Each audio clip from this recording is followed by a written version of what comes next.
number 1, computer devices, hardware and software. This chapter is basically divided into 4 parts. Number 1, information and communication technology. Number 2, history in the development of computers. Number 4, computer components, hardware. Number 4, computer components, software. But in this video we are going to learn about its first part, that is information and communication technology. Before getting into our topic, let's understand what is computer. If we see in simple terms that computer is an electronic device that takes input and process it and gives result. Computer एक ऐसी electronic device है जो अपने अंदर data लेती है, उसको process करती है और रिज़ल्ट को डिस्प्ले करती है। तो कंप्यूटर की डेफिनेशन सबको आती है और आपको समझ में भी आ गई हो कि कंप्यूटर क्या है। एक ऐसी इलेक्ट्रॉनिक डिवाइस जो अपने अंदर डेटा लेती है, प्रोसेस करती है और रिज़ल्ट को डिस्प्ले करती है। अगर हम एग्जाम्पल देखें तो स्कूल में हम लोग जो हमने एग्ज़ाम्स देते हैं वो सबमिट होते हैं स्कूल में ही। अब स्कूल वाले उसको चेक करते हैं, टीचर्स चेक करती हैं। तो चेकिंग क्या होती है, उसकी प्रोसेस होता है कि चेक हो रहा है और हमें जो रिज़ल्ट फिर मिलता है, जो हमारा आउटपुट होता है वो हमें रिज़ल्ट की सूरत में हमें मिलता है।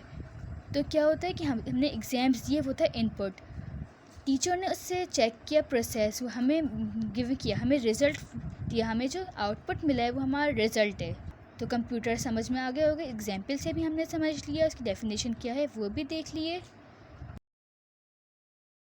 Now we are getting into our topic, that is information and communication technology. Basically इसको हम ICT भी बोलते हैं। अब ये है क्या चीज़?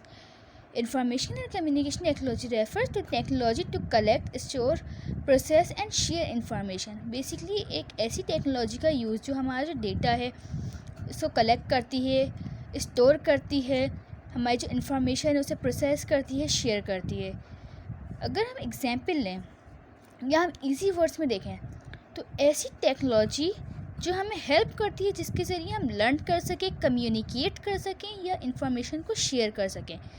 अब हम लोग जो कम्युनिकेट करते हैं, हम लोग किसी से कांटेक्ट कर रहे हैं, हम लोग कुछ लर्न कर रहे हैं या कुछ शेयर कर रहे हैं, तो वो क्या होता है, वो इन्फॉर्मेशन या कम्युनिकेशन कहलाता है। अब हम इसे इसी टेक्नोलॉजी के ज़रिए यूज़ करें, मीन्स कि हम लोग कॉल कर रहे हैं या फिर इंटरनेट यूज़ कर रहे हैं, तो सब क्या होता है, एक टेक्नोलॉजी है, हम उसके ज़रिए लर्न कर रहे हैं, कम्युनिकेट कर रहे हैं। हम इसकी बुक की डेफिनेशन देख लेते हैं। Information and communication technology, commonly called ICT, consists of tools, devices and technology and infrastructure that enable communication between individuals over the internet.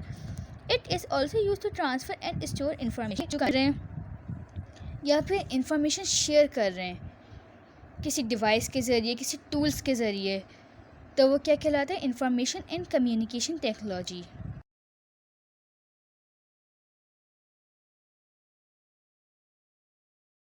हम इसकी एग्जाम्पल लें तो हम मोबाइल फ़ोन यूज़ करते हैं कॉल करने के लिए, सोशल मीडिया यूज़ करने के लिए। अब हम कॉल पे क्या कर रहे थे, कम्युनिकेट कर रहे होते हैं। सोशल मीडिया पे हम लोग चीज़ों से अवेयर हो रहे होते हैं, कोई नॉलेज ले रहे होते हैं या कोई चीज़ शेयर कर रहे होते हैं। गूगल, यूट्यूब, इन सब से हम नॉलेज शेयर कर रहे हैं, नॉलेज लर्न कर रहे हैं, गेन कर रहे हैं। हम ट्रांजैक्शंस कर रहे हैं, वो सब क्या कर रहे हैं हम लोग टेक्नोलॉजी के ज़रिए। या फिर टीवी की हम एग्जांपल ले लेते हैं, mobile phone, TV, news channels, उस पर क्या होता है, हमारी जो कंट्री, हमारे सिटी, हमारे एरिया में क्या हो रहा है, कौन कौन से क्राइम्स चल रहे हैं, हमें अवेयर किया जा रहा होता है उसके लिए। इसी तरह हम किसी से कांटेक्ट कर रहे हैं या फिर हम व्हाट्सएप यूज़ कर रहे हैं, उस पर हम लोग इमेजेस शेयर करते हैं और क्या करते हैं, कांटेक्ट करते हैं। अब ये इन्फॉर्मेशन क्या होता है, इन्फॉर्मेशन बेसिकली एनी फैक्ट्स और knowledge that we share with others, कोई ऐसा फैक्ट या कोई ऐसी नॉलेज जो हम दूसरों के साथ शेयर कर रहे हैं। और कम्युनिकेशन बेसिकली दूसरों के साथ या आपस में किसी के साथ बात करना।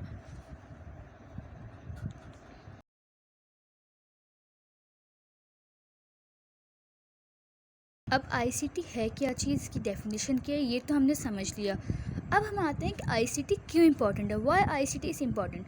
ICT is important for making us, time में देखें तो इतनी ज़्यादा टेक्नोलॉजीज़ नहीं थी। कम्युनिकेट करने के लिए मोबाइल फ़ोन नहीं थे, इंफॉर्मेशन के लिए इंटरनेट नहीं था। अब हमारे पास के हर तरह की सहूलत है। हमारे पास कम्युनिकेट करने के लिए मोबाइल फ़ोन है, इंटरनेट है जिसके ज़रिए हम इंफॉर्मेशन शेयर कर सकते हैं, लर्न कर सकते हैं, दूसरों से दूर रहने वाले रिलेटिव से कांटेक्ट कर सकते हैं। तो आईसीटी क्यों ज़रूरी है ये भी हमें पता चल गया, क्योंकि हमारे लिए जो लाइफ से उसने ईजी बनाई है। अगर ये सब कुछ नहीं होता तो हम क्या करते, कम्युनिकेट करने के लिए हमें कितनी मुश्किलात होती। जैसे पहले ज़माने में ख़तों के ज़रिए कम्युनिकेट किया जाता था, कितना टाइम लगता था उसमें, इंफॉर्मेशन गेन करने के लिए कितना होता था, क्योंकि कोई इंटरनेट नहीं था, कुछ नहीं था। अब आईसीटी किस तरह से हमारी हेल्प करता है, हमारी लाइफ तो उसने ईजी बना दी। अब हेल्प कैसे करता है, कम्युनिकेट करने में, हमारा वर्क कम करने में। इसके अलावा इंटरटेनमेंट, लर्निंग पर्पस के लिए यूज़ किया जाता है आईसीटी।